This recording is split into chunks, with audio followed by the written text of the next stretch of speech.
জীবনে যত প্রেম আছে কলি যায়, নবীজির তরে সবটুকু দিয়ে দেব তাই। বিনিময়ে শাফাত যদি তার পায়,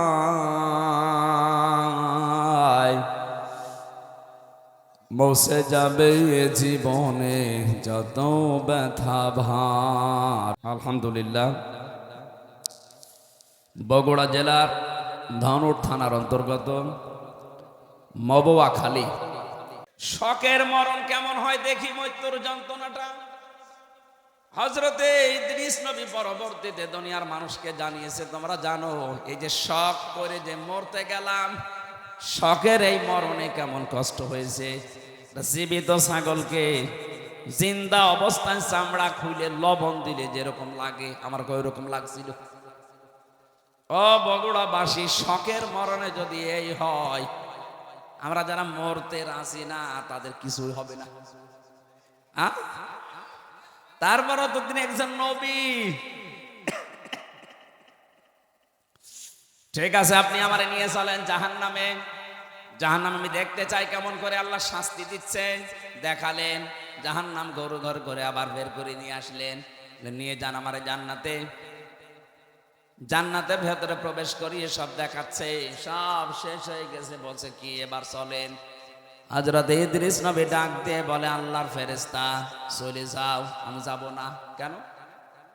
কারণ আমি আল্লাহর বাণী এটা জানি, খালিদিনা ফিহা লা ইয়াবগুনা আনহা হিওয়ালা।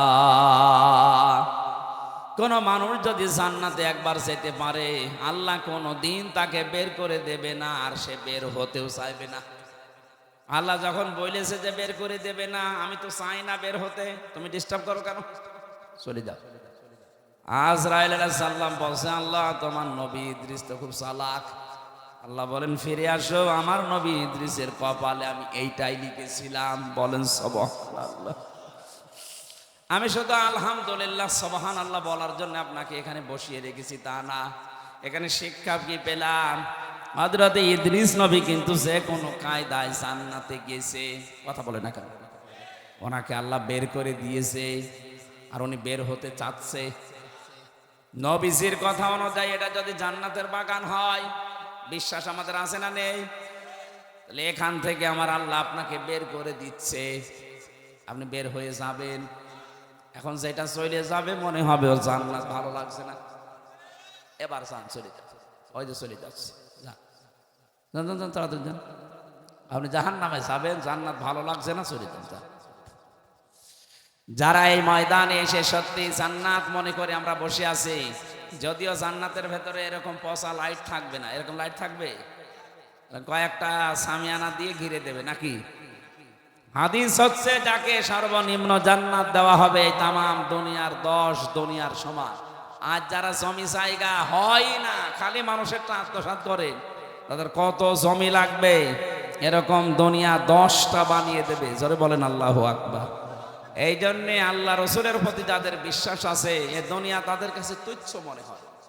আমরা হয়তো ওই পর্যায়ে পৌঁছাতে পারিনি, তাই যার হালকা পাতলাও পৌঁছিয়ে গেছে, শুধু বাংলাদেশ না তামাম দুনিয়াও তার কাছে মশার ঠ্যাঙের মতো মনে হয়।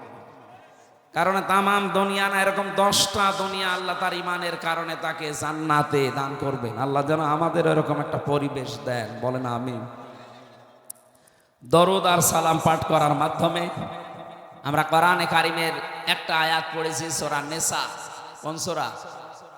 আজকের আলোচনার বিষয় হচ্ছে অধিকার। এই জিনিস থেকে আমরা প্রায় 53 বছরই কম বেশি বঞ্চিত আছি। অধিকার থেকে আমরা বঞ্চিত না? হযরতে মুআজ ইবনে জাবাল রাদিয়াল্লাহু তাআলা আনহু ইয়ামেনের গভর্নর হয়ে তাকে যখন আল্লাহর নবী পাঠাচ্ছিলেন, ডাক দিয়ে বললেন, মুআজ, আল্লাহর উপরে তোমার যে অধিকার, তোমার উপরে যে আল্লাহর অধিকার তুমি কি জানো? বলছে না, আপনি ভালো জানেন। নবীজি বললেন, তোমার উপরে আল্লাহর হক হচ্ছে তুমি আল্লাহর একনিষ্ঠভাবে গোলামি করবে, ইবাদত করবে। আর আল্লাহ পাক তোমার ওদের উপরে তোমার আল্লাহর উপরে হক হচ্ছে আল্লাহ পাক দয়া করে তোমারে মাফ করে জান্নাতে দিয়ে দেবে। এজন্য আমার উপরে আল্লাহর কিছু হক আছে। মাওলানা আব্দুল বারী সাহেব, হয়তো আমি আঁচ পেয়েছিলাম, তো ঘুমিয়েছিলাম, যখন উঠলাম দেখলাম এই আয়াতগুলো পড়ছিল। বাবার স্ফলিঙ্গ দিয়ে দ্রুত গতিতে পানিটা বের হয়ে যায় না পাক পানি দিয়ে। মায়ের রেহেমের ভেতরে আল্লাহ পাক মানুষকে আস্তে আস্তে তৈরি করতে থাকেন। সুম্মা খলাকনান নুতফাতা আলাকাতান ফাখলাকনাল আলাকাতা মুদগাতান ফাখলাকনাল মুদগাতা ইযামা ফাকাসাউনাল ইযামা লাহমা। জোরে বলেন সুবহানাল্লাহ। আল্লাহ পাক বলেন এই যে নতফা, মদগা, আলাক আস্তে আস্তে করে রূপান্তর করি 40 দিনে 40 দিনে 40 দিনে।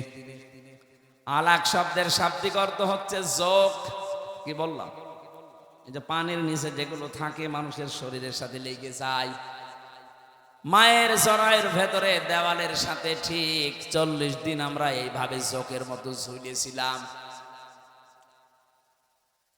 এখান থেকে আস্তে আস্তে চর্বি, চামড়া, গোশত এগুলো দিয়ে দিয়ে আমার আল্লাহ মানুষ বানিয়েছেন। এ রক্তের প্রবাহমান ধারা তৈরি করেছেন শরীরের ভেতরে, একটা আলাদা আকৃতি দিয়েছেন আমাদেরকে তিনি নিজে। এই যে ফেরেশতাদের দেখতে পাচ্ছেন এই বডিটা, এটা ফেরেশতারা বানিয়েছে। আর এই যে আকৃতি যেটা মুখ, এর ভেতরে আল্লাহ 5টা ইন্দ্রিয় শক্তি দিয়ে আল্লাহ নিজে বানিয়েছেন। বলেন সুবহানাল্লাহ। এ মাথার ভেতরে জিনিস আছে কয়টা? বলেন বলেন। যে চিন্তা আসে কোন জায়গা থেকে? মাথা থেকে। বলেন না কেন? শোনেন আপনি কি দিয়ে? কান দিয়ে। কথা বলেন, নিঃশ্বাস নিচ্ছেন,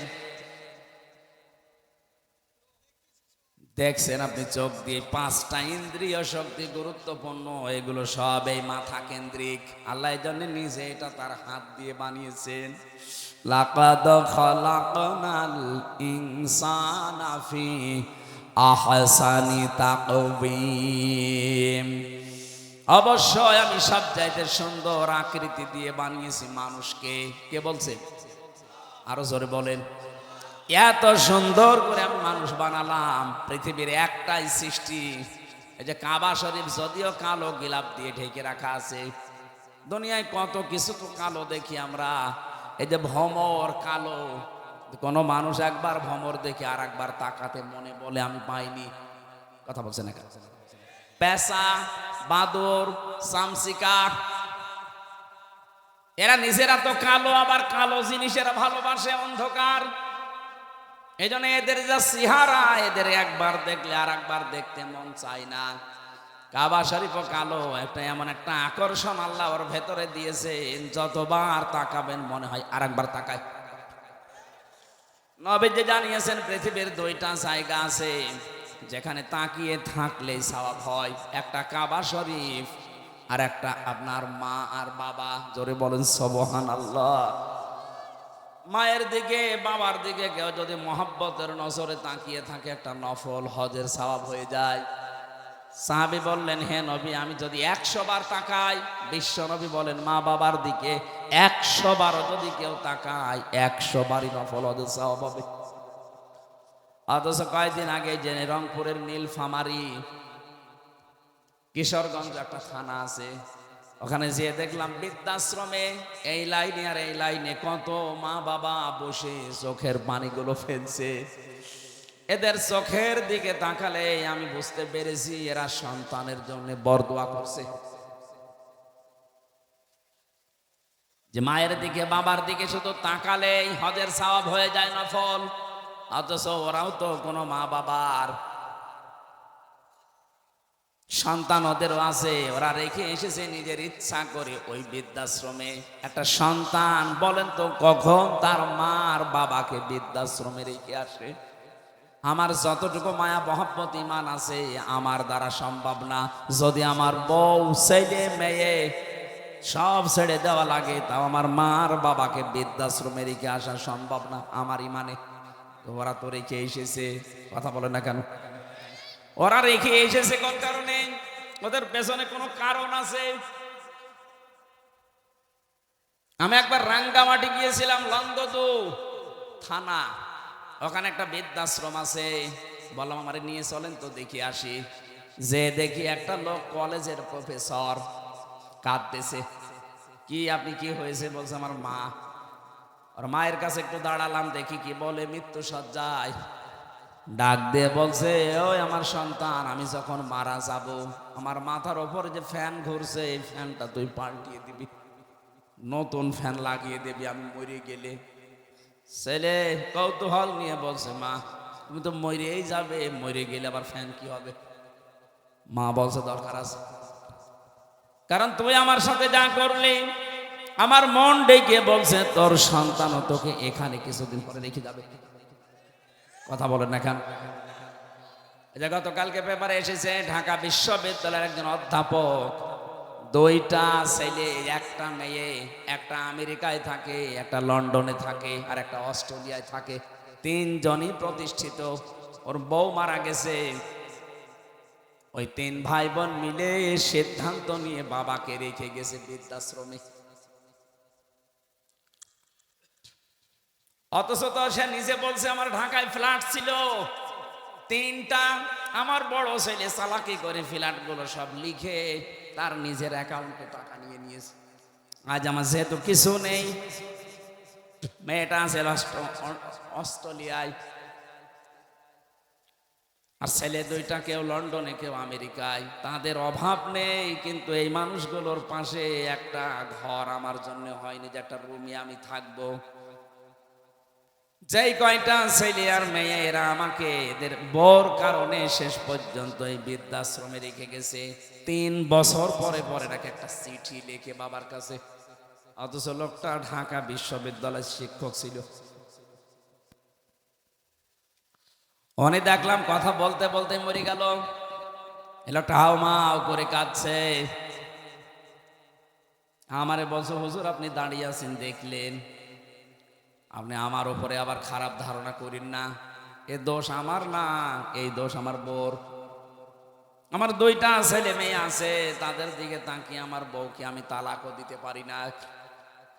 আজ 3 মাস আগে আমি এখানে রেখে গিয়েছিলাম আমার মাকে। তারে নিয়ে বড় ঝামেলায় পড়েছিলাম। বারবার আমার বউ আমার তাকিদ দেয় যে এই বুড়ি যদি থাকে আমি তোমার ভাত আর খাবো না। কি করবো? ছেলে মেয়ের দিকে তাকিয়ে বাধ্য হয়ে মাকে রেখে গিয়েছিলাম এখানে। বাবা আমার ওই ছোটবেলায় মারা গেছে। আমি একটা কলেজের অধ্যাপক, অথচ এখন কি হয়ে গেল দুনিয়া থেকে আমার আর নাম ধরে ডাকার মতো কেউ নেই।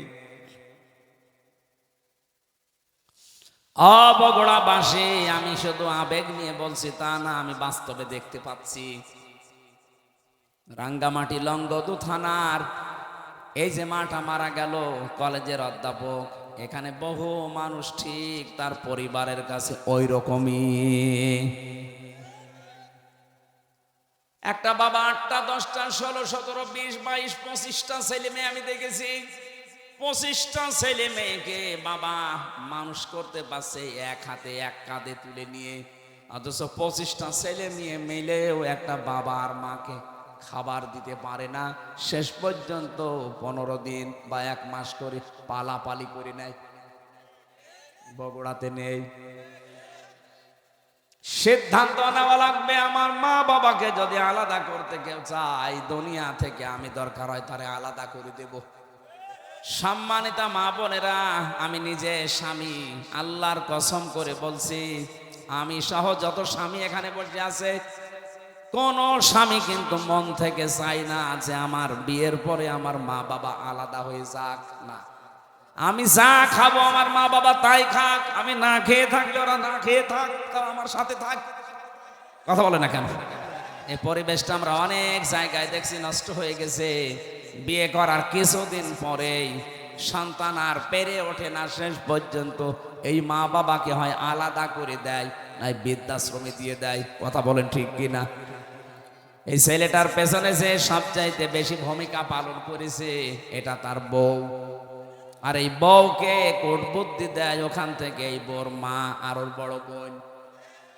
ওখান থেকে খালি ইনজেকশন পাঠায়, ওই কতদিন থাকবে একসাথে, আলাদা হয়ে যা, আরামে খেতে পারবি। আমি কি বেশি বলে ফেললাম?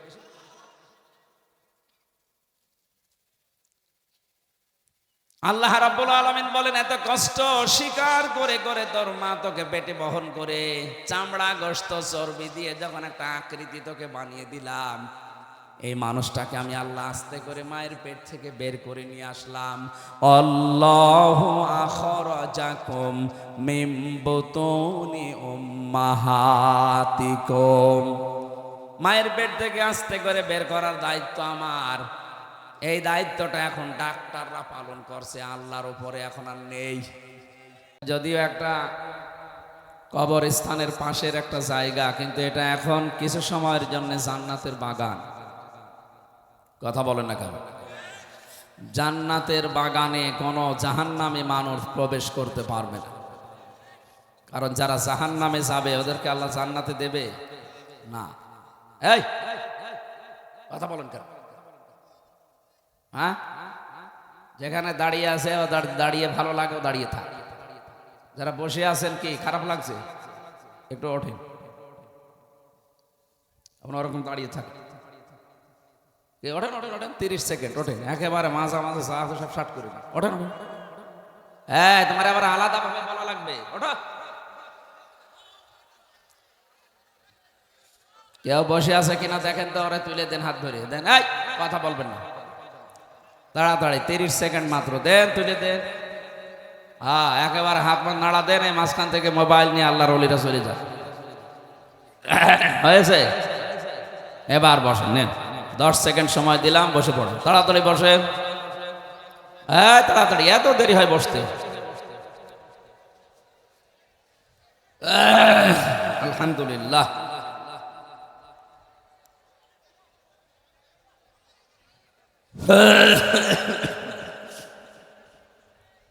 আরে বাবা, মাছের হাটেও তো এত আওয়াজ হয় না। হ্যাঁ, কথা এবার বন্ধ করেন। হ্যাঁ, কথা বন্ধ করেন। হ্যাঁ, একটু তাড়াতাড়ি করেন ভাই, যাদের জরুরি কথা আছে খুব তাড়াতাড়ি শেষ করে। আমি চোখ বন্ধ করে থাকছি, তাড়াতাড়ি করে।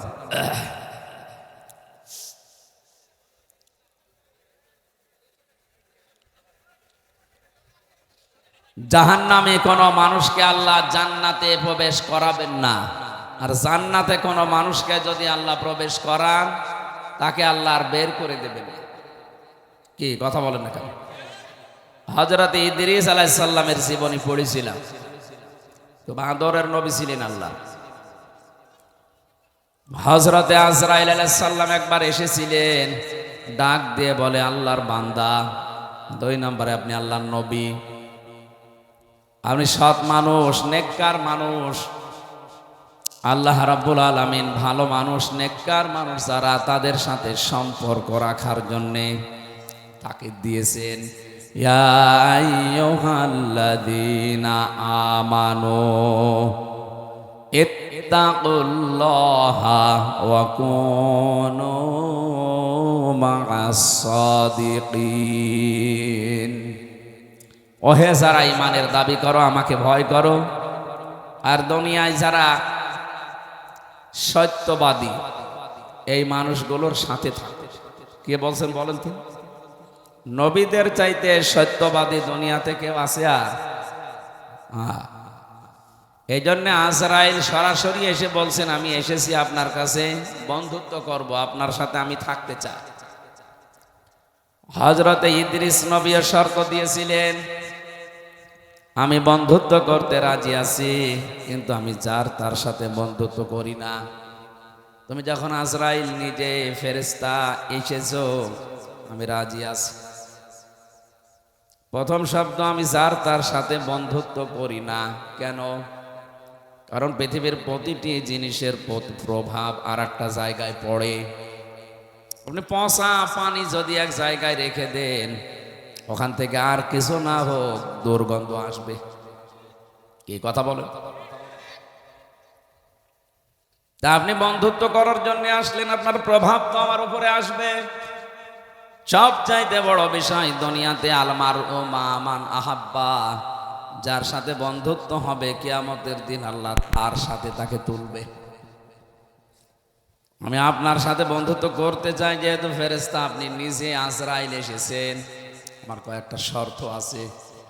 এক নম্বরে আমি এখনই মরতে চাই, যে মরণের যন্ত্রণা যে শুনি, ওয়াজাআতে সাকরাতুল মাউতি বিল হক। এ পৃথিবীর সব কিছু ওলট পালট হতে পারে, মিথ্যা হতে পারে, প্রতারণা হতে পারে, মরণের যন্ত্রণা হক, এটা সত্য। কেউ রেহাই পায়নি এখান থেকে, আমাদের নবী মুহাম্মদুর রাসূলুল্লাহ পর্যন্ত রেহাই পায়নি। তিনি ঘেমে যাচ্ছিলেন বারবার। এই পৃথিবীতে মাত্র একজন মানুষের জীবন কবজ করার জন্যে আজরাইল খুব সতর্ক ছিল। হাদিস পড়েছি, নবীজির কাছে যখন এসে বলেছে, হে রাসূল, আপনি যদি যেতে চান তাহলে আপনাকে নিয়ে যাব, যদি যেতে না চান, যতদিন থাকতে চান আপনি থাকতে পারবেন। বিশ্বনবী বলেছিলেন, যদি থাকতে চাই কতদিন থাকা যাবে?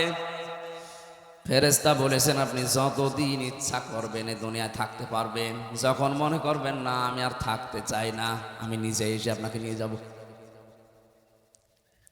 বিশ্বনবী ওই সময় বলেছিলেন, আজরাইল যদি না থাকতে চাইতে কতদিন?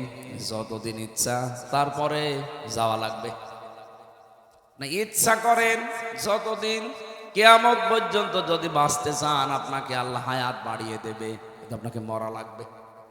এইটাই ফাইনাল, যে মরা লাগবে। কুল্লু নাফসিন যায়িকাতুল মাউত, যাকে আল্লাহ বানিয়েছে তাকে মরণ দেবে, সে যেই। নবীজি বললেন, আজরাইল যাওয়ায় যখন লাগবে দেরি করার দরকার নেই, আমারে নিয়ে চলো আমার সব চাইতে বড় বন্ধু আল্লাহ রাব্বুল আলামিনের কাছে। উনি শুধু হাতটা রেখেছিলেন। হযরতে আজরাইল ডাক দিয়ে বলে, হে রাসূল, আপনি কষ্ট পেয়েছেন? নবীজি বললেন, হাত সরাও। কেন? মনে হচ্ছে উহুদ পাহাড় আমার বুকের উপরে রাখলে। ফেরেশতা বলে, হে রাসূল, আজ পর্যন্ত আমি যত জীবন কবজ করেছি, এত আসানে, এত আস্তে, এত আরামে কারো জান কবজ করিনি। আমি জানি আল্লাহর পরে আপনার স্থান, এজন্য শুধু আমি হাতটা রেখেছিলাম।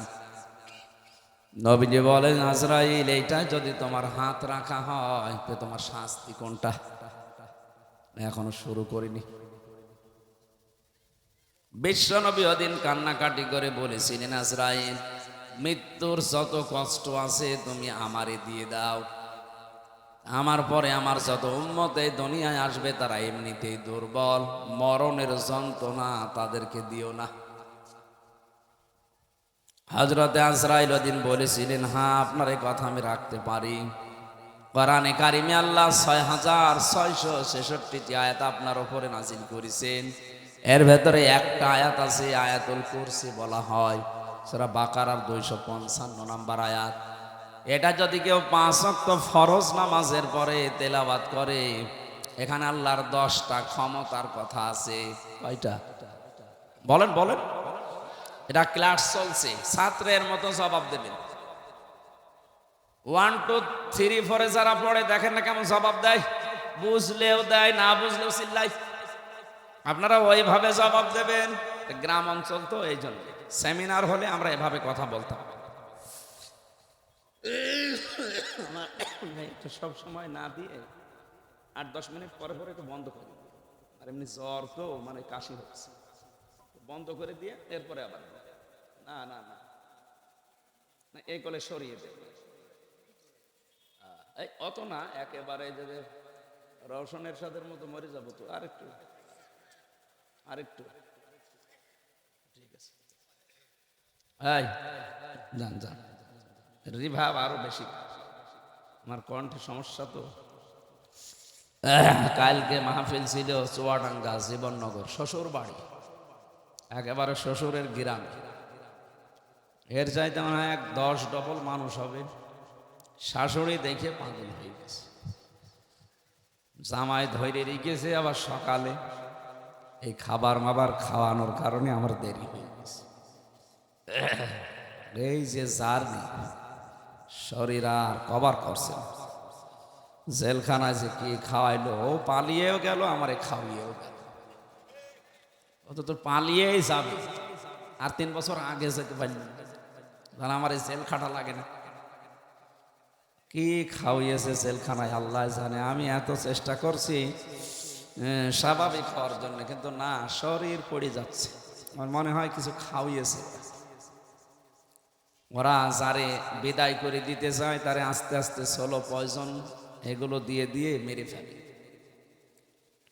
কোরআনের পাখি দেলাওয়ার হোসাইন সাইদি রহমতুল্লাহ আলাইহি, ওনারে সারা জীবন বিভিন্ন রকমের উল্টাপাল্টা জিনিস দিয়ে সারা জীবন দেখতাম জেলের ভেতরে দুর্বল, উনি তো শক্ত মানুষ, কিন্তু দুর্বল করে ফেলেছিল। এরপরে ওনার আবার ডায়াবেটিস, শেষে দেখলেন না ইঞ্জেকশন দিয়ে মেরে ফেললেন। অনেকে বলেন না উনি মরে গেছে। কে মরে গেছে?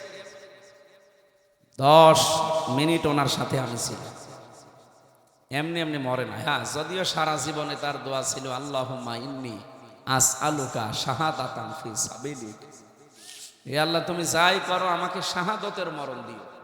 এই কারণে জালেমদের হাতে আল্লাহ তাকে শাহাদতের মরণ দিয়েছে, আর যাকে তাকে আল্লাহ শহীদের মরণ দেয় না, কারণ এটা অনেক দামি জিনিস। শহীদ এ শব্দটা শুনতে ছোট, কিন্তু এত দামি এটা। যারা শহীদ হয় তারা মরে না। আলা তাহসাবান্নাল্লাযীনা কুতিলু ফি সাবিলিল্লাহি আমওয়াতা বাল আহইয়াউন ইনদা রাব্বিহিম ইরসাকুন। সূরা আলে ইমরান 169 নম্বর আয়াত। আল্লাহ তাআলা বলেন, হে নবী, যে মানুষগুলো শহীদ হয় এদেরকে আপনি বলবেন না যে মরে গেছে, এমনকি ধারণাও করবেন না। এক জায়গায় আছে ওয়ালা তাকুলু লিমা ইউকতালু, আর এক জায়গায় আছে ওয়ালা তাহসাবান্নাল্লাযীনা কুতিলু। মুখ দিয়ে তো বলবেনও না, অন্তরে ধারণাও করবেন না যে যারা শহীদ হয়েছে এরা মরে গেছে। না, মরে গেছে তো ওই মানুষটা, যে মানুষটা জুলুম অত্যাচার নির্যাতনের মাস্টার মাইন্ড ছিল, এরা মরে যায়। কিন্তু শাহাদতের মরণ পেলে মানুষ মরে না, এরা জীবিত থাকে এবং আল্লাহ নিজে তাদেরকে কুদরতের হাতে খাবার খাওয়ায়। সুবহানাল্লাহ বলেন। উনি যদি সত্যিই মারা যেতেন, এই যে আমার পাশে যারা মুরব্বী বসে আছে, এ মানুষগুলোর ঈমান অবশ্যই আছে। কিছু না থাক, আল্লাহ একজন আসে। এখন যদি এই বিশ্বাসের উপরে মরে যায়, কবরে থাকবে, ঘুমিয়ে থাকবে, এতটুকু শেষ। এই কথা বলেন মানে, হ্যাঁ, এরপরে 5-7 মিনিট পরে প্রশ্ন করবে। যদি বলতে না পারে না, এই জায়গায় এসে কানের নিচে দেবে। এ আর কি মারা করে এসেছে। উনি যদি এই অবস্থায় ঈমান নিয়ে মারা যেতে পারে, কবরে শুয়ে থাকবে। মাম বাআসনা মিন মারকাদিনা হাযা মা ওয়াদার রহমান ওয়া সাদাকাল মুরসালুন। কিয়ামতে যেদিন সিংহায় ফুৎকার দেওয়া হবে, ফাইদা নুফিখা ফিস-সূর, ওই ফুৎকারের সঙ্গে সঙ্গে উনি চোখ মুখ ডলতে ডলতে উঠবে আর ধমক দেবে, আমারে জাগালেন কেন? আমি তো ঘুমিয়েছিলাম। মনে হচ্ছে কেবল 8-10 মিনিট আগে ঘুমিয়েছে, অথচ কোটি কোটি বছর ওর জীবন থেকে আল্লাহ পার করে দিয়েছেন। ঘোষণা দেওয়া হবে, এইটাই সেই রহমানের ওয়াদার দিন, কিয়ামত কায়েম হয়ে গেছে, ওঠো। আপনি একটু সামনে দৃশ্যটা নিয়ে আসেন তো নিজের জীবনে, যে এরকম একটা সময় আমাদের সবার সামনে আসবে। কিয়ামতের ওই কঠিন ময়দান যেদিন কায়েম হয়ে যাবে, একটা ফুৎকারে আপনি উঠবেন, চোখ ডলতে ডলতে উঠে দেখবেন যে সবাই দৌড়াচ্ছে ময়দানে, হাসরের ময়দানের দিকে।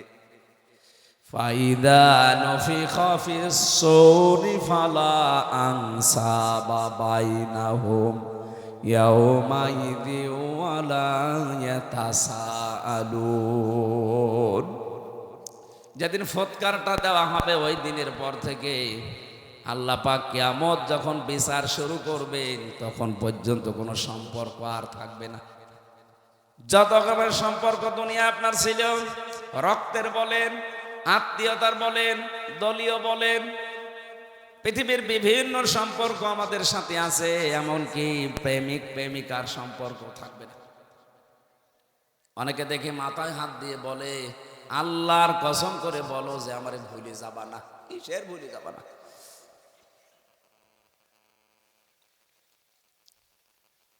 যত রকমের সম্পর্ক আল্লাহ বলেন নসব আনসব বহু বচন দিলাম, একটাও থাকবে না, সব কাট হয়ে যাবে। ইয়াউমাইদি ওয়ালা ইয়াতাসালুন। এমনকি পৃথিবীতে যে মানুষগুলো একে অন্যের কাছে কিছু আশা করে চায়, এরকম কোন মানুষ দেখলেই তাড়াতাড়ি দৌড়াবে, ওর কাছে কোনো কিছু জিজ্ঞাসা করার সুযোগ দেবে না।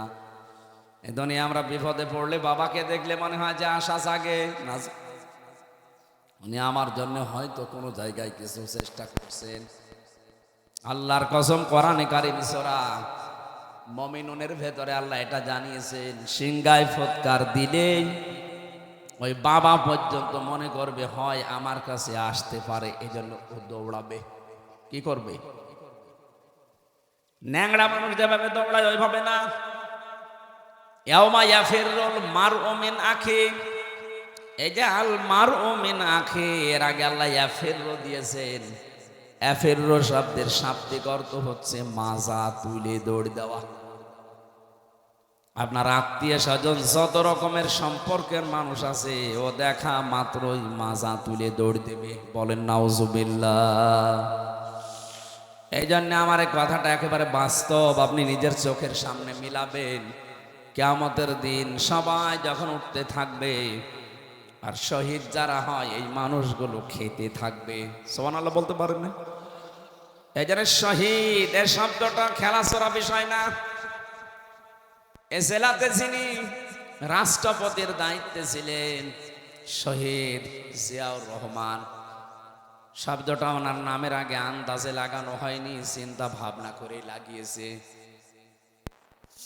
সারা পৃথিবী জানে এই বাংলাদেশের সংবিধানের উপরে আল্লাহর উপরে আস্থা, এই কথাটা উনি লিখেছিলেন। কথা বলে না কেন? বিসমিল্লাহির রহমানির রহিম, এটা দিয়ে সংবিধান শুরু হবে, এটা উনি লিখেছিলেন। ওনার জীবনে ভুল ত্রুটি হয়তো আছে মানুষ হিসাবে, আল্লাহ যদি বিচার করে যে আল্লাহর উপরে আস্থা, এই দিকে তাকিয়েও আমার মনে হয় আল্লাহ ওনারে মাফ করে দেবেন। ওনারে মাফ করে দিলে আমাদের বিশাল ক্ষতি হয়ে যাবে। বলেন আমার ভাইরা, আমি যে কথাটা তুলেছিলাম, শাহাদতের মরণে কোনো কষ্ট নেই। এজন্য আমার আল্লাহ পাক হযরতে মাওলানা দেলাওয়ার হোসাইন সাইদি রহমতুল্লাহ আলাইহি, ওনাকে সাধারণভাবে জেলখানায় মরণ না দিয়ে জালেমদের হাতে শাহাদতের মরণ দিয়েছেন। কারণ এ মরণে আল্লাহ কোনো কষ্ট রাখেন। অথচ মুহাম্মদুর রাসূলুল্লাহ বলতেছে আজরাইল হাত সরাও। তাহলে যে আয়াতুল কুরসি পড়ার কথা তিনি বললেন, এটা নিজে জান কবজ করবেন, তিনি জানাচ্ছেন, হে নবী আমি যেহেতু সবার জান কবজ করব, আমি আপনাকে এই গোপন সংবাদটা জানালাম। আপনার উম্মতেরা যদি আয়াতুল কুরসির 10টা ক্ষমতা বিশ্বাস করে পড়তে পারে, অনেকের মনে আশা জেগেছে যে আমি আয়াতুল কুরসি পড়ি। আরে ভাই না, এর ভেতরে 10টা জিনিস আল্লাহ সাজিয়ে দিয়েছেন। এই 10টা জিনিস আপনার প্র্যাকটিক্যাল লাইফে, আপনার বাস্তব জীবনে এটা থাকা লাগবে। আপনি আন্দাজে পড়ে গেলেন, একটাও আপনার জীবনে নেই না, ওইরকম আয়াতুল কুরসিতে হবে না। আমি বহু হিন্দুর সাথে মিশে দেখেছি, আমার রিমান্ডে অনেক হিন্দু অফিসার পেয়েছি। আমার আর কোরআনে কারিমে কেমন আয়াত, তো আমার মনে হয় আমার চাইতে ওর কোরআন বেশি জানা আছে। এমন এমন আয়াত রাতের বেলা যখন পাহারা দিত ওই রিমান্ডে, এমন এমন আয়াত এসে পড়তো, কি গো নাম মনে হচ্ছে উল্টা পাল্টা, সুব্রত বালা, দেবদুলাল, মোহন কুমার, এর নাম তো সব মুসলমানের। এরা পাহারা দিত কিন্তু আয়াত পড়তো কোরআন শরীফের। ইয়া আইয়ুহাল্লাযীনা আমানু ইন্না মিন আজওয়াজিকুম ওয়া আওলাদিকুম আদুওয়াল লাকুম ফাহযারুহুম। কিভাবে পড়েন? কোরআন শরীফ আমাদের আয়াত তো আছে, যে যে বিষয়ের আয়াতগুলো আছে 8টা 10টা 15 20টা করে আয়াত মুখস্থ করে রিমান্ডে আমারে প্রশ্ন করতে, আমার এই ওয়াজ নিয়ে যে আপনি এই ওয়াজ করেছেন এই আয়াতের সাথে। হ্যাঁ, আপনি কেন এই জায়গায় এই কথা ঢুকালেন? বদরের ময়দানে এখানে 14 জন শহীদ হয়েছে, 14 জন কাফের মারা গেছে।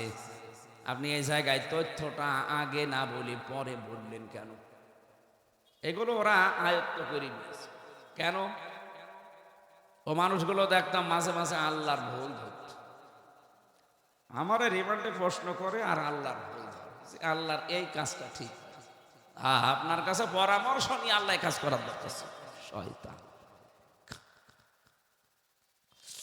সব চাইতে বেশি পেয়েছিলাম ওই যে মাটির নিচে আয়না ঘর, যেটা রিমান্ডে ওখানে নিয়ে যখন রেখে পাহারা দিত, রাত 12টার সময় এক দল আসতো, অধিকাংশ হিন্দু, এসে কোরআনে কারিমের এমন এমন আয়াত থেকে প্রশ্ন জিজ্ঞাসা করে, আর ওই 1.5 মিনিট 2 মিনিট ভিডিও শোনায়। দেখেন তো এটা আপনার নাকি? হ্যাঁ। কোথায় বলেছিলেন? চুয়াডাঙ্গায়। এটা কোথায়? কুষ্টিয়ায়। এইটা নাটোরে। আমি বললাম যে 1.5 ঘন্টা কথা বলি আমি, এর আগে নেই পরে নেই, 1.5 মিনিট 2 মিনিট কোথা থেকে পান? বলে আমরা সারাদিন বসে বসে শুনি আর দেখি কোন জায়গায় হাত লাগানো যায়। হাত লাগাবেন, হাত লাগাতে হলে আমার চাইতে আপনার আয়ত্ত বেশি থাকা লাগবে। কথা বলেন না কেন? কেউ যদি ভুল ধরতে চায়, আমার আজকের আয়াতের তাফসিরে আমার কোরআনের ওপরে মাস্টার্স করা আছে। আমার মতো যারা করেছেন লেখাপড়া, তার উপরে পড়াশোনা করা লাগবে। একটা ইঞ্জিনিয়ার পাশ করে 10 তলা বিল্ডিং এর প্ল্যান দিয়েছে, আর এই যে দোকানে চা খালা, ওর যে হাল হকিকত দেখি আসে, ওই লোক এসে যদি বল না এ প্ল্যানে ভুল হয়েছে, ওর দাঁত মুখ ফেলে ফেলার দরকার নেই। এই কথা বলছে না? এই লোকটা অনার্স মাস্টার্স করেছে এই বিষয়ের ওপরে, এতদিন লেখাপড়া করছে, 16 বছর পড়া লাগে, 16 থেকে 18 বছর। এ একটা প্ল্যান দিল, আর আপনি চার দোকানদারি করছেন, লবণ ঠিক মতো দিতে পারেন না, মিষ্টি ঠিক মতো দিতে পারেন না, আর আপনি ভুল ধরছেন এই প্ল্যানে। আমার যে মানুষগুলো ভুল ধরছে, অবস্থা কিন্তু ওদের ওই রকমই ছিল। ওরা কিছু কিছু সাবজেক্টের উপরে আয়াতগুলো হাদিসগুলো আয়ত্ত করে কি করে ভুল ধরা যায় সেই চিন্তা ছিল। এভাবে যদি 16 বছর 18 বছর কোরআনের উপরে পড়াশোনা করে ভুল ধরা লাগতো, তাহলে আর ভুল ধরত না। এমনকি আল্লাহরও ভুল ধর। আমি আকিজ গ্রুপে চাকরি করতাম ওই সময়, তাদের খতিব ছিলাম। আপনারা অনেকে জানেন জানেন না, আকিজের বড় ছেলে যিনি এখন ডাক্তার মহিউদ্দিন, ওনার 4টা স্ত্রী, 4 বিয়ে করা তো জায়েজ নেই। দেখেছেন, একটা জায়েজ জিনিস হালাল, এটা নিয়ে কত সমস্যা, কেউ ভয়ে কথা বলছে। আরে আশ্চর্য রে! আল্লাহ তাআলা কোরআনে কারিমে বিয়ের কথা শুরু করেছেন 2 বউ দিয়ে, ফাঙ্কিহু,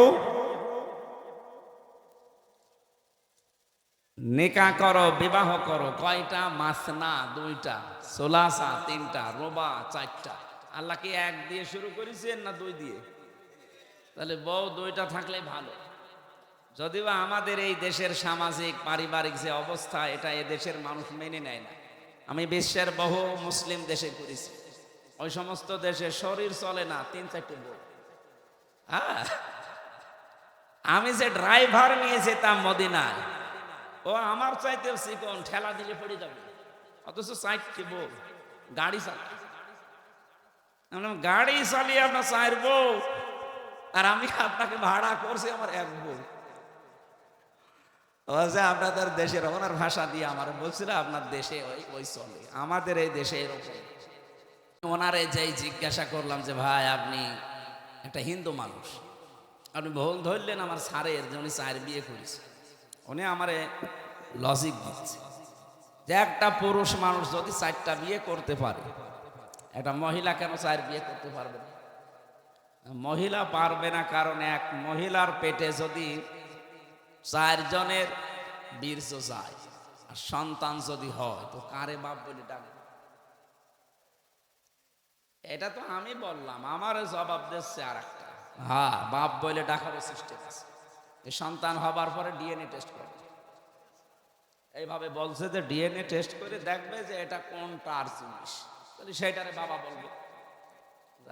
এটা তো যুক্তি ঠিক আছে, কিন্তু এই যে একটা জন্ম দিলে না 1 বাবার হয়, 4টা দিলে তো জারজ হয়ে যাবে।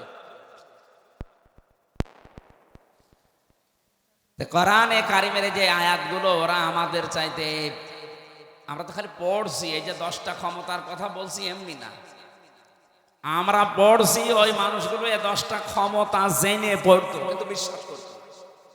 আল্লাহ যে সব কিছুর উপরে ক্ষমতা রাখে এটাও বিশ্বাস করে না, কিন্তু আল্লাহর ক্ষমতা আছে এটাও পড়ে। আল্লাহু লা ইলাহা ইল্লাহু আল হাইয়ুল কাইয়্যুম, তিনি চিরঞ্জীব, তিনি চিরস্থায়ী। লা তাখুযুহু সিনাতু ওয়ালা নাওম, তিনি ঘুমান্ত না, ঘুমের ঝিমকিও তার আসে না। এ পর্যন্ত ওরা পড়ে। তো এর ভেতরে 4টা ক্ষমতার কথা অলরেডি চলে গেছে। সুবহানাল্লাহ বলতে পারেন না? কয়টা? এই যে পর্যন্ত পড়লাম এর ভেতরে 4টা ক্ষমতার কথা আল্লাহর চলে গেছে। উনি চিরঞ্জীব, উনি চিরস্থায়ী। আজ কত মানুষের মারা যাওয়ার পরে চিরঞ্জীব লিখে দিচ্ছে, চিরঞ্জীব মুজিব, নাউজুবিল্লাহ। এই শব্দটা দুনিয়ায় কারো নামে লাগানো জায়েজ নেই। উনি কি মুজিবকে আল হাই ছিল যে চিরঞ্জীব হয়ে গেছে? একজন শুধু চিরঞ্জীব, যার কোনো মরণ নেই। কে বলেন তো? আরো জোরে বলেন। সুতরাং যারা বিভিন্ন জায়গায় এরকম মূর্তি বানিয়ে, ভাস্কর্য বানিয়ে লিখে দিয়েছেন চিরঞ্জীব মুজিব, এটা কোরআনে আয়াতুল কুরসির সাথে সাংঘর্ষিক। কেউ যদি বিশ্বাস করে লেখেন আপনার ঈমান চলে গেছে। এরপরে যে একটা একটা করে ক্ষমতার কথা আছে, আমি একটু টাচ দেই। যারা আয়াতুল কুরসি পড়লে আজরাইলের হাত থেকে, কষ্টের হাত থেকে বেঁচে যাবেন, উনি যেহেতু নিজে জানিয়েছে আজরাইল, আপনি এই 10টা ক্ষমতা বিশ্বাস করে আপনার জীবনে মিলাবেন, দেখবেন যে আসলে মেলে কিনা। 1 নম্বরে সব কিছুর উপরে ক্ষমতা কার? আরো জোরে। কিন্তু আমরা অনেকেই বিশ্বাস করি, বগুড়াতেও আছে, ক্ষমতার উৎস এরা বলে জনগণ। না, এটা আয়াতুল কুরসির সাথে যায় না।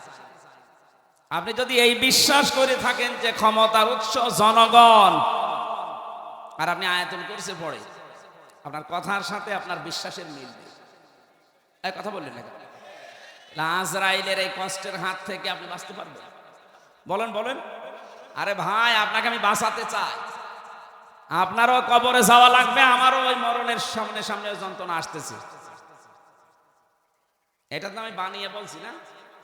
সূরা নাহাল 14 নম্বর পারা 9 নম্বর পৃষ্ঠা 9 নম্বর লাইনের 32 নম্বর আয়াতের তাফসীর বাড়ি যে মিলাবেন। মরণের বিছানায় যখন আছাড় দিয়ে পড়বেন, আল্লাহ তাআলা বলেন, আল্লাযীনা তাতাওয়াফাহুমুল মালাইকাতু তাজ্জিবিনা ইয়াকুলুনা সালামুন আলাইকুম উদখুলুল জান্নাতা বিমা কুনতুম তা'মালুন। বলেন আল্লাহু আকবার। এখানে আলেম যারা আছে তাদেরকে বলছি, এবার এখানে কয়েকটা গুরুত্বপূর্ণ শব্দ আমি পড়লাম। 1 নম্বরে তাজ্জিবিনা। আল্লাহ পাক বলেন, হামজা যখন বিছানায় পড়বে আষাঢ় দিয়ে মউতের ওই বিছানায়, ফেরেশতারা আগে আসবে। যদি তোমার জানটা পবিত্র হয়ে থাকে, যে তাজ্জিবিনা, তাজ্জিবিন মানে শুধু এই পোশাক আশাক পবিত্র না, শুধু শরীর পবিত্র না, তাজ্জিবিন মানে চিন্তা চেতনা বিশ্বাস এগুলোর পবিত্রতা না। আপনি পবিত্র হতে হলে আপনার চিন্তা পরিষ্কার করা লাগবে, আপনার ভাবনা, আপনার বিশ্বাস, আপনার আকীদা, আপনার কর্মজীবন, আপনার ব্যবসা বাণিজ্য অর্থনীতি এগুলো পবিত্র করা লাগবে, পরিষ্কার করা লাগবে, সাফ করা লাগবে। অথচ আজ আমরা পোশাকের পবিত্রতার জন্য, শরীরের পবিত্রতার জন্য, সাফ করার জন্য যত ব্যস্ত, আমাদের বিশ্বাস এবং আকীদা পরিষ্কারের জন্য অত ব্যস্ত না। কথা বুঝতেছে? আমি আস্তে আস্তে ডোজ নিয়ে যাচ্ছি। যখন আপনি পড়ে যাবেন বিছানায়, আপনার বিশ্বাস, আপনার আকীদা, আপনার চিন্তা চেতনা যদি পরিষ্কার দেখে ফেরেশতারা, না এটা পবিত্র আছে, তখন বলবে সালামুন আলাইকুম, তোমাদের উপরে আল্লাহর শান্তি। উদখুলুল জান্নাহ, ওই যে জান্নাত দেখা যাচ্ছে, প্রবেশ করো। জোরে বলেন সুবহানাল্লাহ। আমাদের জীবনে এরকম একটা মুহূর্ত আসুক, আমরা চাই না? বলেন বলেন। এজন্য আয়াতুল কুরসি পড়লে আজরাইল আর কিছু বলবে না, বিষয়টা এমন না। 10টা ক্ষমতা বিশ্বাস করে তারপরে পড়া লাগবে। আল্লাহ আমাদেরকে এইভাবে পড়ে আজরাইলের হাত থেকে বেঁচে যাওয়ার তৌফিক দেন, বলেন আমিন। হযরতে ইদ্রিস নবী বলেছিলেন, ফেরেশতা আমি মরতে চাই। আমি শুনেছি যে সব কিছু মিথ্যা হলেও মরণের যন্ত্রণা মিথ্যা না। আপনি আমারে দেখান, আমারে মেরে ফেলেন, কেমন কষ্ট লাগে আমি দেখব, এরপরে আবার আমারে জীবিত করে দেবেন, কারণ জান কবজ করার দায়িত্ব তো আপনার। ঠিক আছে। দ্বিতীয় নম্বর শর্ত আমার, আপনি বলেছিলেন জান্নাত জাহান্নাম, এগুলো আমি আল্লাহর কাছ থেকে জানি। জান্নাত জাহান্নাম আছে, জাহান্নামে কেমন করে আল্লাহ শাস্তি দেয়, ওই শাস্তিটা আমি চোখে দেখবো, আমারে দেন। জাহান্নামের ভেতরে দিয়ে দেন, আমি দেখিয়ে তারপরে আপনি আমারে আবার বের করে দেবেন। ঠিক আছে। জান্নাতের ভেতরে কি শান্তি আছে, কি আরাম আছে, কি আনন্দ আছে, এগুলো আমি দেখবো। এই নিয়ামত, এগুলো দেখা শেষ হয়ে গেলে আপনি আমারে আবার বের করে দেবেন। ঠিক আছে। মরণের যন্ত্রণার এই কথা বলার পর ফেরেশতা আজরাইল আল্লাহকে বলেছিলেন, রব্বুল আলামিন, গিয়েছিলাম তো ভালো জায়গায় নবী মনে করে, কিন্তু এই লোকটা তো ভেজাল, ও মরতে চায়। আল্লাহ পাক বলেন, আমার বান্দা যখন আকাঙ্ক্ষা করেছে, ঠিক আছে, কাজ করো। মেরে ফেললেন, আবার জীবিত করে দিলেন। আমি তাফসীরের ভাষায় হাদিসটা পড়তে গিয়ে দেখেছি, এই যে হযরতে ইদ্রিস নবী কিন্তু শক করে মৃত্যুবরণ করেছিলেন। কি করে বলেন বলেন? হয়ে গেছে, না হবে না, ও সিজার করাই লাগবে। আল্লাহ বলছেন, ঠিক আছে, তোর দায়িত্ব আমি ছেড়ে দিলাম, যা, তোর ওই হাইব্রিড বাচ্চা আমি কেটেই বের করব। কথা বলেন না কেন?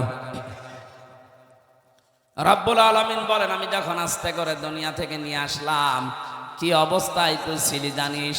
লা তা'লামুনা শাইয়া, কিচ্ছু বলতে পারতিস না, শুধু ট্যাঁ করে কান্না ছাড়া তোর কোনো ভাষাও ছিল না, আওয়াজও ছিল না। বিজ্ঞান এখন প্রমাণ করছে এই কষ্টটা নিয়ে, কেন কম্পিউটারে সব দেখা যায়। একটা মানুষ সর্বোচ্চ কষ্ট সহ্য করতে পারে 45 ইউনিট। কত? পৃথিবীর প্রতিটি জিনিস পরিমাপ করার যন্ত্র আছে। এই যে প্যান্ডেলটা, এটা কতটুকু, এটা পরিমাপ করার জন্য একটা অস্ত্র আছে না, ফিতা আছে, ফিতা।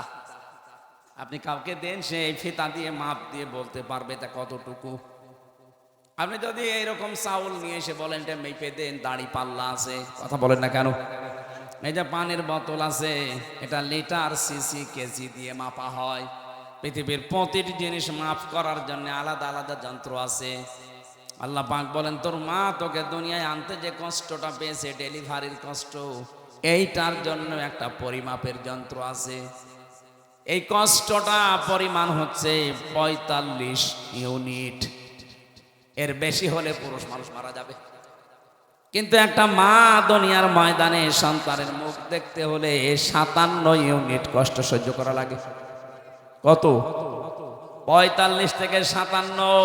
আপনি টের পাচ্ছেন? রব্বুল আলামিন বলেন, আস্তে আস্তে যখন তোকে এভাবে নিয়ে এসে কথা বলা শিখালাম, খাওয়ালাম, এভাবে হামসা বানালাম, তোর প্রতি আমার কিছু দায়িত্ব আছে। আমি তোকে যা যা দেওয়ার সব দিয়ে দিয়েছি, এখন তোর ওপরে আমি আল্লাহ কিছু চাই। চাই এইটা, ওয়াবুদুল্লাহ, তোরা আমার ইবাদত করবি। কার? মানে ইবাদতটা কি, এইটাই আমরা অনেকে জানিও না, মানিও না। অনেকে মনে মনে ভাবে না, আবার জেনে ফেললে আবার কাজ করা লাগবে, জানি না তাই মানি না, ভালো আছি না। একটা সাফ কথা শুনি, ইসলামের কোন নিয়ম নীতি যদি আপনি জানেন কিন্তু মানেন না, তাহলে আপনার একটা গুনাহ হবে। কয়টা? আর ইসলামের কোন নিয়ম আপনি জানেনও না, মানেনও না, আপনার ডবল গুনাহ হবে। কেন বলেন? কারণ আপনি জানাও ফরজ, মানাও ফরজ। জানার ফরজ আপনার আদায় হয়েছে, মানার ফরজ আদায় হয়নি, এজন্য গুনাহ হবে কয়টা? কিন্তু আপনি জানেনও না, মানেনও না। আপনার জানার ফরজ যেহেতু আদায় হয়নি, মানার ফরজও আদায় হয়নি। এজন্য যারা বলে জানার নাম ইসলাম না, মানার না ইসলাম, এটা একটা শয়তানি। আপনি না জানলে মানবেন কি করে? এলাকায় বহু মানুষ আছে সুদ খায় কিন্তু জানে না, এই ধান্দায় ও মনে মনে ভাবে আল্লাহর কাছে আমি বলবো, আল্লাহ আমি জানতাম না। কথা বলছেন? এই যে যারা টাকা ছেড়ে রাখেন, 1000 টাকা ছেড়ে দেয়, 1 মাস পরে 1200 টাকা করে নেয়, এটা যে সুদ হয় অনেকে জানে না। আপনি বলবেন যে আমি জানি না, এই যতদিন বলবেন যে আমি জানতাম না ততদিন আপনার অসুবিধা নেই, কিন্তু যেই বলবেন আমি জানতাম, তুমি যেই নিয়ে করলেন কেন? এই ধারণা আমাদের ছিল যে জানতাম না তাই আল্লাহকে বলবো আমি জানি না তাই মানি না। না, আপনার গোনা হবে ডবল। আপনি জানেন না কেন? আমি কি জেনে এসেছি? আমার জানা লেগেছে। এই কথা বলছেন না কেন? এই এলাকায় হয়তো এই গোনা এখনো আরম্ভ হয়নি। এই যে টাকা ছেড়ে রাখে টাকা আসে, কিন্তু অনেক জেলায় এটা আছে। এই এলাকায় যারা এই কাজ করছেন, টাকা ছেড়ে রাখেন আর টাকা আসে, এটা প্রকাশ্য সুদ।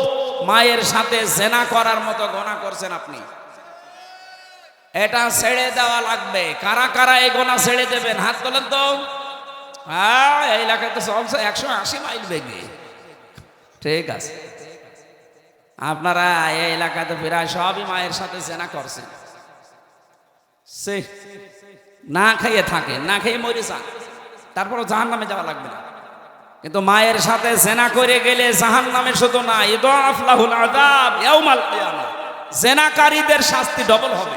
কয়টা বলেন? এই গোনাটা এখনো পর্যন্ত আপনার এলাকায় আছে, আর আপনি নামাজ পড়েন, রোজা রাখেন, হজ করে আসেন। কিসের হজ করেন?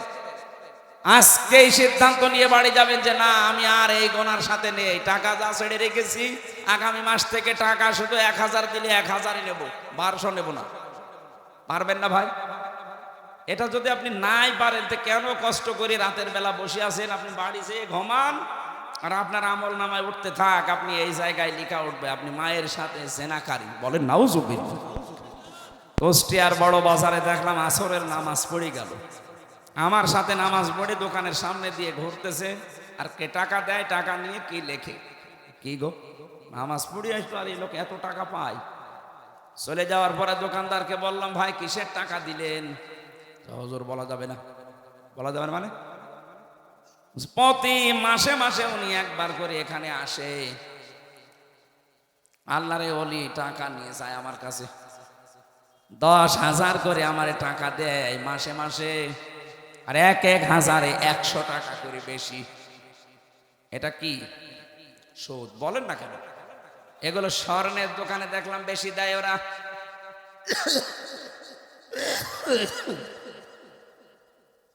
অনেকে চালাকি করে মনে করে গোনা যদি হয় ও টাকা এমন কায়দায় নামে নামে ছেড়ে দেবো যেন আমার নামে গোনা লিখা না হয়। অনেকে বউর নামে টাকা ছাড়ে, জাহান্নামে যদি যায় বউ যাবে। না ভাই, চালাকি করবেন না। আমি বলছি আপনি জানতেন না তাই মানতেন না, এ কথার কোনো ভিত্তি নেই। জানেন না কেন? এটা আপনার অপরাধ। এটা কি বলেন? বলেন। আপনার উপরে আল্লাহর হক এইটা যে নেই থেকে আপনাকে আব্দুল বারি আল্লাহ বানিয়েছে। আপনার প্রতি আল্লাহর কিছু হক আছে। আল্লাহর হক হচ্ছে আপনি তার ইবাদত করবেন এমন ভাবে। ইবাদত মানে শুধু নামাজ পড়বেন, রোজা রাখবেন আর কালো বোরকা পরবেন না। এই যে কথা বলছি, এই কথাটাও ইবাদত। এই কথা বলেন না কেন? যে মানুষের সাথে দেখা হলে হাসি মুখে কথা বলা, এটাও কি? বলেন বলেন। সালাম দেয় যারা 90টা নেকি পায়, তারা প্রথমে জবাব দেয় যারা, এই মানুষটা নেকি পাবে 10টা। এবার আমার প্রশ্ন, সালাম দেওয়া সুন্নাত আর জবাব দেওয়া ওয়াজিব, ওয়াজিবের দাম বেশি না সুন্নাতের? তো এই জায়গাটা পুরা উল্টানো। কোরআনে কারিমে জানিয়েছে, সূরা নূরের ভেতরে আছে 61 নম্বর আয়াতে, ঘরে প্রবেশ করতে হলেও তোমাকে সালাম দিয়ে ঢোকা লাগবে, তাহলে ওই ঘরের ভেতরে আল্লাহর পক্ষ থেকে একটা বরকত আল্লাহ নিয়ে নেবেন। বলেন সুবহানাল্লাহ। এখানে বহু আল্লাহ ভক্ত মানুষ, নামাজ রোজা করা মানুষ, কিন্তু এইটার বেলায় দেখা যায় লজ্জা পায়, বাড়িতে ঢোকার আগে স্ত্রীকে ছেলে মেয়েকে সালাম দিতে চায় না। এরকম মানুষ নেই? সমস্যা আছে কিছু কিছু।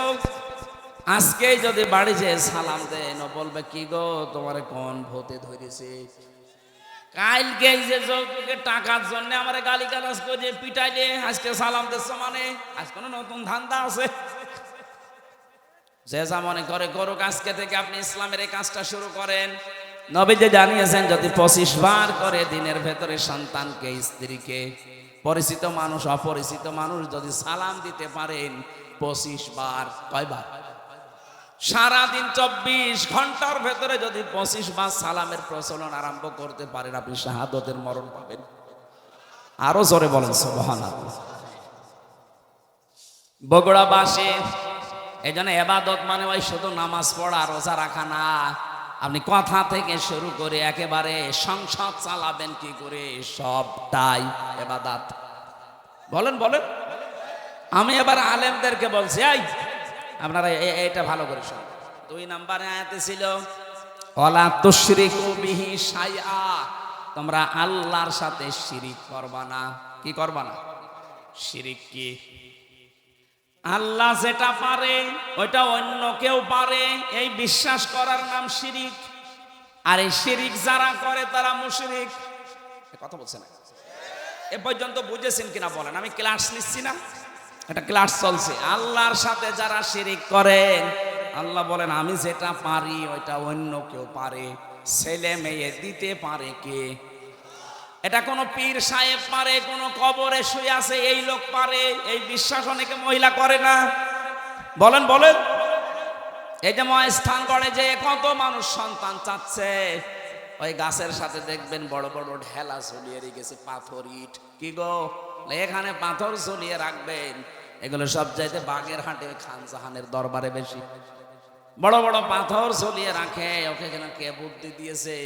ওই পাথর যখন ঝুলবে পেটের ভেতরে সন্তান এসে দোল খাবে, দোলে দোলে। সে কেউ বিশ্বাস করে করুক আর অবিশ্বাস করুক, কারো কাছে শুনে জেনেই করছে। যেন আমি এক কথাই বলছি, এটা রেকর্ড হচ্ছে। আল্লাহ যেটা পারে ওইটা অন্য কেউ পারে, এই বিশ্বাস করার নাম শিরিক। আর শিরিক যারা করে তারা আরো জোরে বলেন মুশরিক হয়ে যাবেন। এই যে সূরা নিসার আয়াত পড়লাম, এর ভেতরে 5টা আয়াত আনকমন আছে। নবীজি বলেন এই 5টা আয়াত পেয়ে আমি এত খুশি হয়েছি, তামাম দুনিয়া দিয়ে দিলেও আমি এত খুশি হতাম না।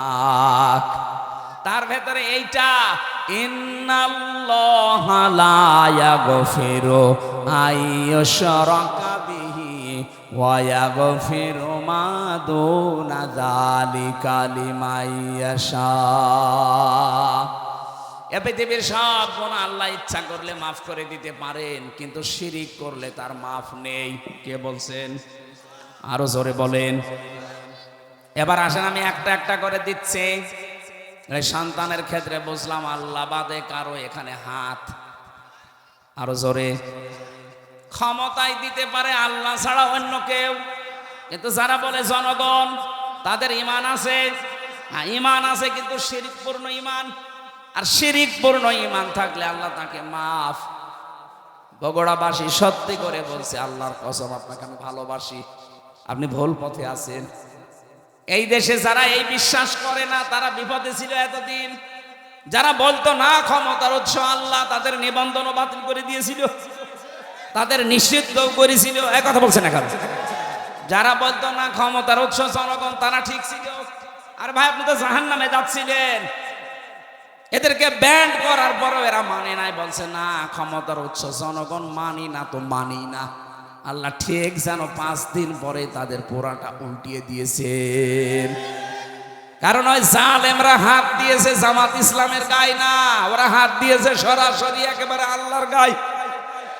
আল্লাহু আকবার, আল্লাহু। আপনি এই জায়গায় বলেন যে আল্লাহ সব কিছুর উপরে, আর এই ক্ষমতার মতো একটা ছোট্ট জিনিসের কাছে এসে বলছেন না এইটার মালিক আল্লাহ না জনগণ। যাদের এরকম বিশ্বাসে অপবিত্রতা আছে আপনি পাল্টিয়ে যাবেন আজকে। এর জন্য যদি দল ত্যাগ করা লাগে ওইরকম দল ত্যাগ করবেন না। এবার আওয়াজ বেশি হয়নি আমি জানি, আর এটা বগুড়ায় হবেও না। হ্যাঁ কথা বলছেন না কেন? যেই দলের বিশ্বাসে এই শিরিক আছে, ক্ষমতার উৎস জনগণ, ওইটার মুখে ঝাঁটা মেরে চলে আসা। ও দল যদি আমার বাবাও তৈরি করে, ও দলে আমি নেই, কারণ আমার বাবা জাহান্নামে গেলে আমি তার সাথে যেতে পারি না। এই কথা বলেন, নাকি বাবার সাথে যাবেন? এবার একটা নতুন তথ্য বলছে, এখানে করে আলেম চলে গেছে নাকি? হ্যাঁ, এবার ভালো করে শুনবো। আল্লাহ রাব্বুল আলামিন বলেন, ওমান দাখালাহু কানা আমিনা। সূরা আলে ইমরানে আছে, 93 নম্বর আয়াতের মাঝের অংশে আছে। রব্বুল আলামিন বলেন, এই যে কাবা শরীফের যে চত্বরটা, এখানে কেউ প্রবেশ করলে তাকে আল্লাহর নিরাপত্তা দিয়ে দেয়। কে? কেন? ফিহি আয়াতুম বাজ্জিনাতুম, এখানে আল্লাহর বিভিন্ন নিদর্শন আছে। মাকাম ইব্রাহিম, একটা নিদর্শনের নাম মাকাম ইব্রাহিম, যেটা লিফট হিসাবে ব্যবহার করে ওই পাথরের উপরে দাঁড়িয়ে দাঁড়িয়ে ইব্রাহিম আর ইসমাইল নবী কাবা ঘর বানিয়েছিলেন। এই যে লিফট আবিষ্কার হয়েছে এই পাথর থেকে, দাঁড়ালে এই লিফটের মতো চলে যেত উপরে। আবার যখন মনে করতেন আমি নেমে পাথর আবার নিতে চাই, তখন আবার নিচে নেমে পড়তো। যারা হজে গেছেন দেখেছেন, কাবার পাশে কয়েক হাত ধরে হযরতে ওমর ওই পাথরটা ওখানে রাগিয়ে রেখেছেন, আগে কাবার সাথে ছিল। এখন মানুষের সুবিধার্থে এটা করা। আল্লাহ পাক বলেন, এই চত্বরের ভেতরে আল্লাহর বহু নিদর্শন আছে। তার এক নাম্বার নিদর্শন, ইন্না আউওয়ালা বাইতি উযিআ লিন-নাস লাল্লাযী বিবাক্কাতা মুবারাকাও ওয়া হুদাল লিল আলামিন। পুরাতন প্রাচীন একটা নাম মক্কা শরীফের বাক্কা। কি নাম? এই মক্কার নাম ছিল বাক্কা।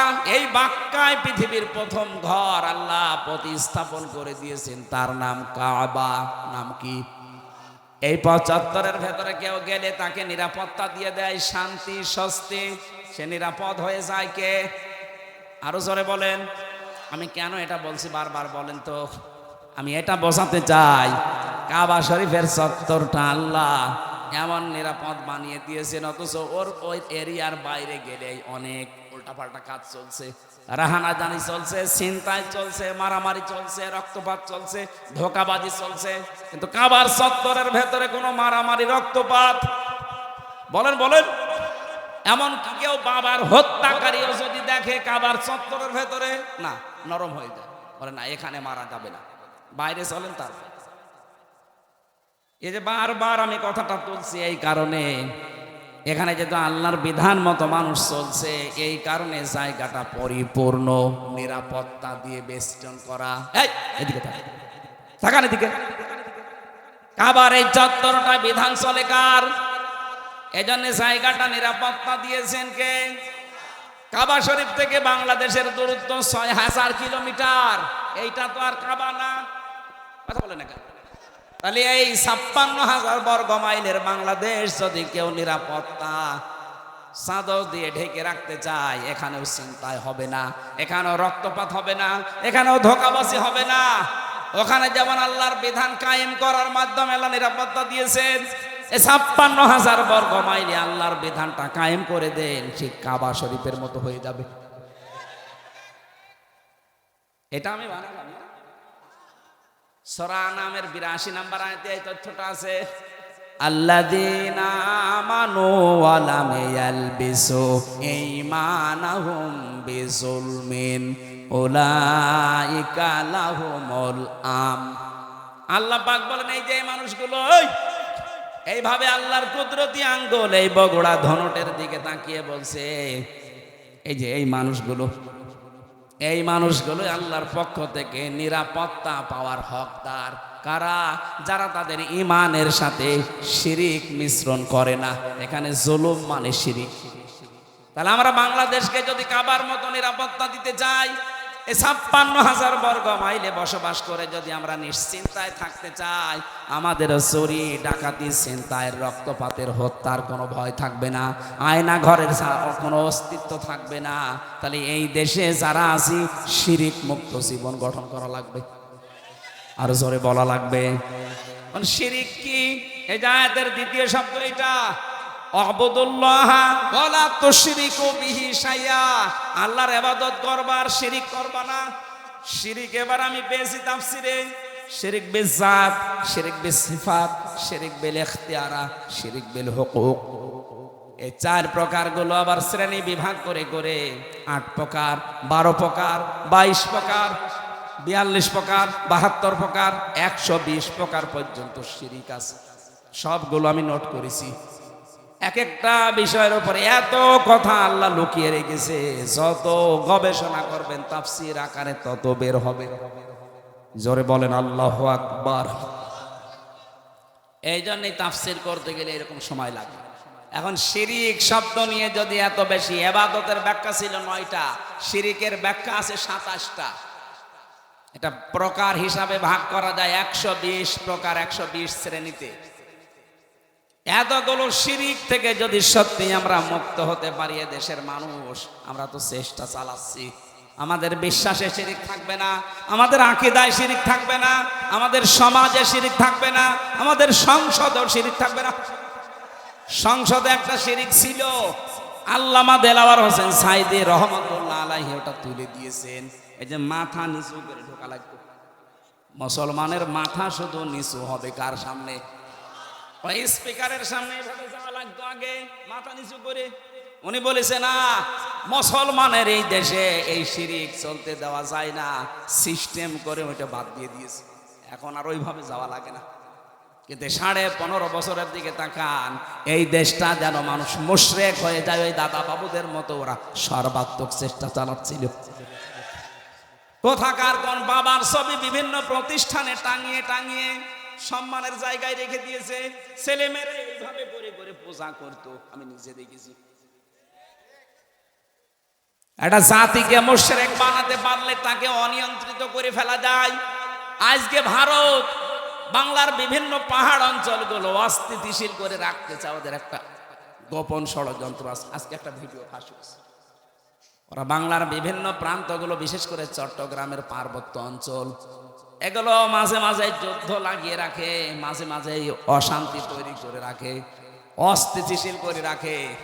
কারণ ওদের একটা উদ্দেশ্য আছে, ওরা নাকি ওটা ভাগ করে ম্যাপ তৈরি করে মায়ানমারের কিছু অংশ আর চট্টগ্রামের কিছু অংশ কয়েকটা জেলা নিয়ে আলাদা একটা খ্রিস্টান রাষ্ট্রের ঘোষণা দেবে। এই দুর্বিসন্ধি চলছে। আমি এটা এত মানুষের সামনে বলা ঠিক না, এটা গোপন বিষয়। এগুলো চালাচ্ছে আমেরিকা এবং ইহুদি ছাড়া।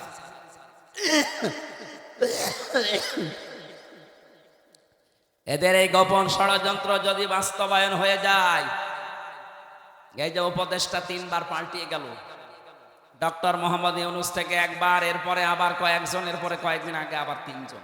এগুলো এমনি এমনি করছে না, একটা দুর্বিসন্ধি আছে। সব চাইতে ভয়ঙ্কর এর ভেতরে এই ফারুকি, এই লোকটা মেয়েতে মেয়েতে, ছেলেতে ছেলেতে বিয়ে করা, এই যে সমকামিতা, এটা প্রমোট করে। এইগুলো নিয়ে সে সিনেমাও বানিয়েছে। এই যে পরকীয়া প্রেম করে মানুষ উদ্বুদ্ধ হয় কি করে, সে তার নিজের স্ত্রী তিশাকে এই সিনেমায় কাজে লাগিয়েছে। 3rd person singular number, bachelor. আমি উপন্যাস পড়েছিলাম, ওইগুলো দেখছে এখন সিনেমা বানাচ্ছে। আমার বিশ্ববিদ্যালয়ে থাকাকালীন একটা অভ্যাস ছিল, ক্লাসের পড়া যাই হোক, আমি উপন্যাস পড়তাম খালি। এই দেখেছিলাম ওই সময়, ওইগুলো দিয়ে দিয়ে এখন নতুন নতুন সিনেমা তৈরি করছে। আর এগুলোর লেখক যারা, আমি ওই লেখকের নাম নিতে ঘৃণা করি। ওই মানুষগুলো যা করে গেছে, পরকীয়া প্রেমের মাধ্যমে পুরা একটা সংসার জাহান্নামী হয়ে যায়। 2, 3, 4, 5 সন্তানের ছেলে মেয়ের মা সব রেখে আল্লাহর রাস্তায় চলে যায়। কথা বলছে না? বলছে ঠিক, ওটা আল্লাহর রাস্তা, শয়তানের রাস্তা না। পরকীয়া প্রেমে যারা আছেন, আপনি আজকেই তওবা করে ওই মোবাইল নাম্বার ওই বান্ধবীর বলেন আর ওই পরকীয়া প্রেমিক প্রেমিকার এক্ষুনি ডিলিট করে দেবেন। ও বলছে ঠিক, তার মানে ওর মোবাইলে আছে। ওই এদিকে আসো। আয়াতের তৃতীয় কথা ছিল, রব্বুল আলামিন বলেন, হে পৃথিবীর মানুষেরা, ওয়াল জারিদিল কুরবা, ওয়াল জারিল জুনুবি ওয়াস সাহিবি বিল জামবি ওয়াবনিস সাবিল। পৃথিবীর ময়দানে যারা আত্মীয় স্বজন আছে, প্রতিবেশী হোক আর অনাত্মীয়, তাদের সাথে মিলমিশ করে চলবা, ভালো ব্যবহার করবা। আজ হাজারো মানুষের কারণে প্রতিবেশী অশান্তিতে আছে, অথচ লোকটা নামাজ পড়ে। কথা বলে না কেন? আরে প্রতিবেশী মানে আপনার বাড়ির পাশে সে আছে, শুধু সে না, আপনি বাসে যাচ্ছেন বগুড়া থেকে ঢাকা পর্যন্ত, এই যে 4-5 ঘন্টা সময় লাগবে, আপনার পাশের সিটে যে আসে সে 5 ঘন্টার প্রতিবেশী। বলেন বলেন, আপনি সিট এমন ভাবে কাজ করে নিয়েছেন যে সে পা রাখবে সেই জায়গাও নেই। না, আপনি প্রতিবেশীকে কষ্ট দিতে পারেন না। এত বেশি কথা জিবরাইল নবীকে প্রতিবেশী সম্পর্কে শোনাতেন। নবীজি বলেন, আমার মনে হচ্ছিল আমার জমি জায়গার ভাগ, এই মিরাজ, এইটাও নাকি প্রতিবেশীকে দেওয়া লাগতে পারে নাকি। আবার বলেন তো, এত গুরুত্ব স্যার তাদের সাথে আজ আমাদের সম্পর্ক দা কুমড়ার। এগুলো টাউনে তো আরো বেশি, গ্রামেও আছে। মুরগিতে ধান খেয়েছে, এই নিয়ে প্রতিবেশীর সাথে গন্ডগোল। বলেন বলেন, আমা মালাকাত আইমানুকুম, সাবধান, নিজেরা অধীনস্থ যারা আছে তাদের সাথে খারাপ ব্যবহার করবা না। নবীজির জীবনের শেষ কথা দুইটা, তিনি বলেছিলেন as-সালাত as-সালাত, আমা মালাকাত আইমানুকুম as-সালাত। উম্মতেরা, আমি তোমাদের রেখে গেলাম, যাই করবা করবা, নামাজ ছাড়বা না। আর অধীনস্থ যারা আছে, কাজের লোক, মেয়ে ছেলে যাই বলেন, তাদের সাথে ভালো ব্যবহার করবা। নবীজির জীবনের শেষ কথাই এইটা। আল্লাহ আমাদেরকে আয়াতটা বাস্তব জীবনে মেনে নেওয়ার তৌফিক দেন, বলেন আমিন। আল্লাহুম্মা আমিন। লা ইলাহা ইল্লা আনতা সুবহানাকা ইন্নী কুনতু মিনাজ জালিমিন। ও মাবুদ, আমার কণ্ঠে ব্যথা করছে, চাতক পাখির মতো তোমার বান্দারা শুনছে। আমরা কোরআনে কারিমের আয়াত থেকে যতটুকু শিক্ষা পেয়েছি, বাস্তবে আমল করার তৌফিক দাও। শিরিক মুক্ত বাংলাদেশ, জুলুম মুক্ত বাংলাদেশ গঠনের মাধ্যমে এটাও তুমি কাবার চত্বরের মতো নিরাপত্তা দিয়ে ঢেকে দাও। এ মাহফিলের আয়োজন করতে গিয়ে যারা শ্রম দিল, এই যুবকগুলোকে কবুল করো। যত মানুষের সাথে ইনভলভ আছে, আল্লাহ এদেরকে অমরের মতো বানিয়ে দাও। সম্মানিতা মা বোনদেরকে কবুল করো। রব্বুল আলামিন বহু কষ্ট স্বীকার করছে আজকের এই অনুষ্ঠানের জন্য যারা মা বোনেরা সহ প্রত্যেককে তুমি তার স্ব জায়গায় পুরস্কার দিয়ে দাও। মাওলানা আব্দুল বারী রশিদি আমার বড় ভাইকে কবুল করো, তার সন্তান দুইটাকে মঞ্জুর করো। মাওলানা হোসাইন তার বাবাকে হারিয়েছে, মাফ করে দাও।